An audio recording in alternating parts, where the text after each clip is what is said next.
The Baltimore Ravens are going to the Super Bowl. We can write it down. We can put in our bets. We can call the AFC right now. The Baltimore Ravens, if healthy, are going to the Super Bowl. That's my feeling from today's game. And I mean, it's Sunday, New Year's Eve. Right now, the Packers are winning pretty handedly against the Vikings, 33-10. It's 2 minutes left in the fourth quarter, roughly. But it's been an interesting day of football.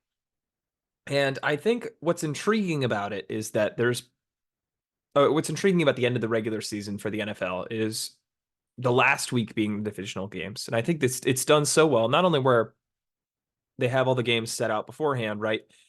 But they also make it so the schedule is not given until the night of week 17. So week 18's games are unknown, and we get to week 18 and we got the best games in the best slots. So for example, the Dolphins and the Bills being Sunday Night Football next week for the division. Winner gets the division, loser gets a wild card in the sixth seed. That's a lot of fun. I mean, I believe it's the sixth seed. They might, yeah, sixth seed. So they'd be behind the Browns. It's a lot of fun, and I think the NFL does their schedule very well. There's some things that I critique, right? I wouldn't like two teams playing each other twice in 3 weeks. I don't like that idea, and it happens quite often. I mean, the Giants are doing it with the Eagles next week. The 49ers did with the Seahawks a couple weeks ago. Not a big fan of that part, but for the most part, the NFL does their schedule really well. And this wasn't one of those pre-planned games, I don't think, but the Dolphins and the Ravens going into this week was going to be a lot of fun in my mind. And in some capacity, these are clearly the best two teams in the AFC, depending on how you want to look at it, right? The third seed, as we sit right now, is the Kansas City Chiefs, who have clearly not looked like themselves. Travis Kelce looks like he's starting to age a little bit. I mean, keep in mind, this is a guy who's the same age as Rob Gronkowski, who's been retired for a few years, right? So, he's one of the greatest tight ends ever. Eventually he's going to slow down a little bit, and I think that might be happening. Patrick Mahomes looks human without a strong number one weapon like Kelce and the receiver core that they have. Uh, so the Chiefs are where they're at, maxing out at 11 wins. The fourth seed is the AFC South champion, whether that's the Texans or the Colts or the Jaguars. Either way, I'm not impressed with any of them. The Jaguars, I mean, just when you think they're starting to figure it out, Trevor Lawrence throws picks after picks. And I know he didn't play this week, and CJ Beathard, as I like to call him, CJ Beathard is probably how you should say his name, um, led the Jaguars to a win against the Panthers. But Jacksonville just hasn't taken that next step, I feel like, that everyone expected for them to take. I mean, I don't remember who it was. I want to say it was Mike Florio, but I can't remember who it was at the beginning of the year. It was an NFL expert, I believe, for ESPN, said that he predicted Jacksonville to be the first seed in the AFC. I mean, they might be the seventh seed at the end of next week. Like, this is in a division that seemed like it was theirs for the taking. And Houston's taken a step up, and Indy's taken a step up, even though without their starting quarterback. And all of a sudden, Jacksonville looks beatable. And so then you have that's the fourth seed, the fifth, sixth, seventh to the wild cards. The fifth, the Cleveland Browns with Joe Flacco might be the second best team in the AFC. I mean, Joe Flacco fits perfectly into that Cleveland Browns offense. That defense is as good as there is in the NFL. Uh, Decent weapons in Cleveland as well, right? And Flacco just sits back behind that strong offensive line, delivers strikes. They have a strong running game. It's tailor made for him in that offense. Um, and then as we sit right now, is the sixth seed, the Buffalo Bills, who have certainly had their issues. They're coming on as of late, and I wouldn't be surprised if they take this division next week. In fact, I'd bet on it. But and then the seventh seed is either the Colts or the Texans or the Jaguars, whoever comes second in that division. At the end of the day, the two best teams look like they were the Dolphins and the Ravens. And the Dolphins, although they've shown some weaknesses in terms of being able to beat good teams this year, they just beat the Dallas Cowboys, who had their own fiasco this week against the Detroit Lions. And at the end of the day, they looked like a very good team throughout the year, right? They beat who they should have beat, and they lost to teams they had a chance at losing to, right? I mean, what more can you ask for a team? I know they had one loss recently that was to a below 500 team. I can't remember who it was off the top of my head, but throughout the season they beat the under 500 teams. They've lost to the teams that are over 500, with the Cowboys aside last week. This was a real prove it week for the Miami Dolphins. And I know they didn't have Jalen Waddle. I know Tua ends up leaving the game. I know Bradley Chubb ended up leaving the game, but both of those happened when this game was out of reach already. And Jalen Waddle's a big piece of this. But on the other side of the ball, the Baltimore Ravens, they're without Mark Andrews. who's arguably a bigger piece of the Baltimore offense. I wouldn't even say arguably, is a bigger piece of the Baltimore offense. I think we're ranking offensive weapons by each team outside of the quarterback position and the offensive line. I'll just use skill position players. I think it goes Tyreek Hill one, and I think it goes Mark Andrews two. And then you could start arguing about Jalen Waddle or Raheem Mostert, or who is also out of this game, or Devon Achane. Um, Nonetheless, at the end of the day, the both teams were missing significant offensive weapons. And Baltimore humbled Miami. Baltimore sat back and put up 56 points against Vic Fangio's defense. That was supposed to be the big change for Miami coming in this year, right? If Tua could stay healthy, that offense would hum. You knew that, right? Mike McDaniel's system. Tyreek Hill might be the best wide receiver in the NFL. Jalen Waddle might be the best wide receiver too in the NFL. You got speedsters in the backfield and both running backs. You had some play from tight ends, right? Maybe some positive contributions from Jeff Wilson and Robbie Chosen and Braxton Berrios. But the key to all this was improving the defense and bringing in Vic Fangio. That was a big name to bring in as a defensive coordinator. But at the end of the day, they couldn't stop Lamar Jackson. Lamar Jackson, who should be and is the favorite for MVP, who's going to win the NFL MVP award, and probably should have been considered higher in retrospect than he was until recently, right? It was kind of the Brock Purdy show for a little while there. And nothing against Brock Purdy, right? I think he's a better quarterback than he showed against the Baltimore Ravens defense. And I know that tanked his value pretty late in the season, kind of made his stats a little inflated toward the negative. But at the end of the day, Lamar Jackson, he's a top five quarterback at worst. And we sat here at the beginning of the year, and there's a lot of pundits in the mainstream media who sat here at the beginning of the year and told you that outside of the obvious top three, in my opinion, in most people's opinions, in quarterbacks, Patrick Mahomes, Josh Allen, and Joe Burrow, that the next third, fourth, and fifth best quarterback didn't include Lamar Jackson. I sat up here and told you on this YouTube channel, fourth and fifth best quarterback in the NFL before this year, I would have had Aaron Rodgers and Lamar Jackson. And I'm sticking to that. Aaron Rodgers, if he would have stayed healthy, and Lamar Jackson, 4 and 5. And I know Patrick Mahomes hasn't had that good of a season, blah, blah, blah. Joe Burrow got hurt, Josh Allen. At the end of the day, I'm still having him top five. But there were pundits, mainstream media, ESPN, Sports Center, right? At the beginning of the year, CBS, Fox, whoever, putting Justin Herbert in the top five over Lamar Jackson, putting Trevor Lawrence in the top five over Lamar Jackson. That's just insane to look back on. We look at a guy who's on his way to become the 12th quarterback in NFL history, nay, the 12th player in NFL history to win a second MVP award. I'm going to pull up the list of multi-time NFL MVP winners. We're going to go down this list real quick.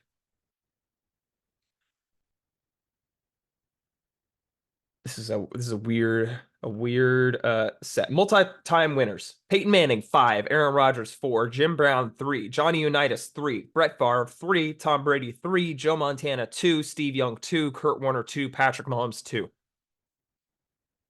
All of which are Hall of Famers outside of Aaron Rodgers, who's active, Patrick Mahomes, who's active, and Tom Brady, who's not yet eligible. Peyton Manning, class of 2021. Jim Brown, 1971. Johnny Unitas, 1979. Brett Favre, 2016. Joe Montana, 2000. Steve Young, 2005. And Kurt Warner, 2017. These are all bona fide Hall of Famers. The three guys that are currently not yet in the Hall of Fame, Tom Brady, possibly the greatest of all time. Aaron Rodgers, one of the, 10 greatest players of all time. And Patrick Mahomes, who's certainly on his way to being one of the 10 to 15 greatest players of all time, at the very least, if he stays healthy throughout the rest of his career. Joining that list is Lamar Jackson. I'm also going to pull up, I don't have it in front of me, Lamar Jackson's stats today, 18 of 21, 321 yards, and 5 touchdowns. His stats, let's see.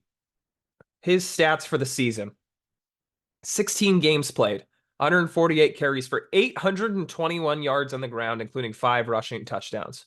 Through the air, 16 games played, 307 of 457. That's a 67% completion percentage, 3,678 yards, 24 touchdowns to 7 interceptions. Passer rating of 102.7. You know, when we sit back here and we look at his MVP season, right, which was 2019. Is that correct? 2019. Yes, 2019. In 15 games, he was 265 of 401, which is a worse completion percentage slightly. He threw for 3,100 yards, 500 less yards than this year. 36 touchdowns. Okay. To 6 interceptions, right? So yeah, he definitely had 10 more or 12 more touchdowns here. But at the same time, that offense doesn't need to be as efficient in the year 2023. And that the running backs and the weapons, in my opinion, have an opportunity to elevate his game even further. And as we continue to progress in the career of Zay Flowers, I think we're looking at a wide receiver that has some elite talent.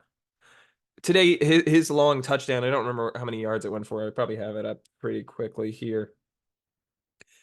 It was impressive. It reminded me of Tyreek Hill, and I'm not saying he's going to become Tyreek Hill, but the ability to gain separation like he did. He ended up with 3 receptions for 106 yards and a touchdown today. 75 of that was on that one touchdown. The space, the ability to break tackles going forward, juke guys. I mean, at the end of the day, we look at every season that Lamar Jackson has had, right? We look at the previous seasons. If I'm not mistaken, I'm thinking of this off the top of my head, but if I'm not mistaken, the last time we saw him healthy, he won in the first round against Tom Brady the last year he was in New England. And year after year, he's gotten hurt, right? That's his knock against him. If he's healthy, and if most of their weapons stay healthy, if their offensive line, for the most part, stay healthy, and for defensive players, a few defensive players that I'll talk about in a moment, stay healthy, I think this team is the bona fide AFC Super Bowl winner. And not Super Bowl winner, Super Bowl representative. And I know you can't doubt Patrick Mahomes and the Kansas City Chiefs. I know Josh Allen and the Buffalo Bills, they certainly have something to say about that. But I just can't doubt Baltimore. When they're healthy, John Harbaugh might be the best coach in the NBA, in the NFL. I don't think he is. I think it's Kyle Shanahan, but he's right there. And then that defense. I mean, Roquan Smith today with the elite one-handed interception, Patrick Queen. Those two linebackers, I think in today's NFL, really mark the change of a positional layout for the defense, the modern defense, because it was for years, right? 4-3-4. 4-3-4. Pretty much every team. 4-3-4. 4 defensive linemen, 3 linebackers, 4 in the defensive backfield. 2 corners, 2 safeties, right? Nowadays, with how offenses run, how many wide receivers they have on the field at once, you don't need that many linebackers. So often we're seeing 4-2-5. That nickel, that slot corner is becoming such a big, important part of defenses. And in return, we're seeing a lot of defenses that focus on 2 linebacker positions. I see it with my New York Jets, who got embarrassed this week by the Cleveland Browns. We don't have to talk about their performance. More of my point here. Their defense is set up by a strong secondary, right? Strong defensive line, but investment in 2 linebackers, Quincy Williams, CJ Mosley. The third guy, although it's Jamie and Sherwood, he's played decently well. He's just not on the field that often. In today's NFL, you don't want your linebackers out covering the slot. No, you want a slot corner doing that. And so when you have 2 linebackers as elite as Roquan Smith and I just said his name and I just forgot, and Patrick Queen, that allows the Baltimore defense to really just flourish. They're all over the field. And Roquan Smith had the big interception today on Tua Tagovailoa. I talked a lot about the Ravens, briefly about the Dolphins.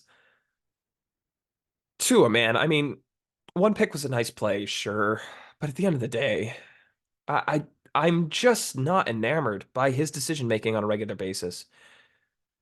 And that's not to say he's a bad quarterback, right? It's not to say he's not a good quarterback. He's a good quarterback.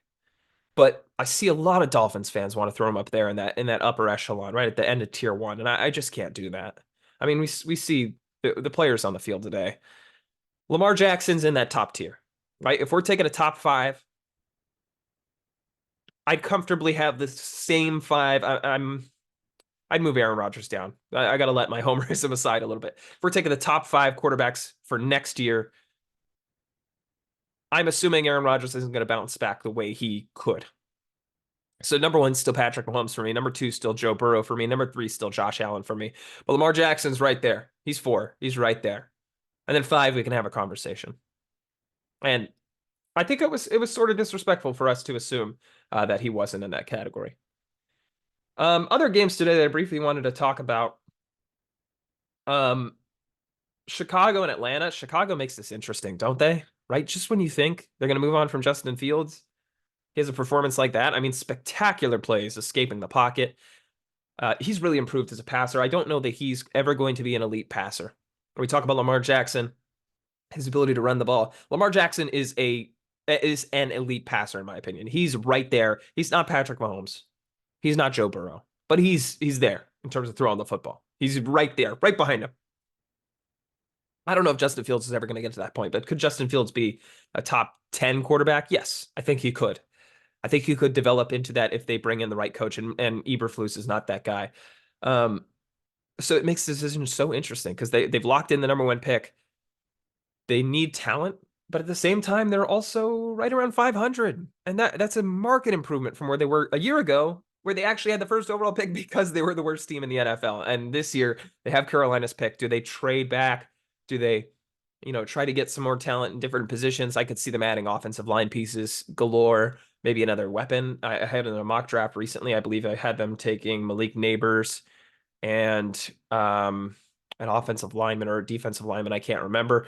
Go check out that video if you haven't already, and subscribe to the channel if you haven't already. I haven't said that yet in this video.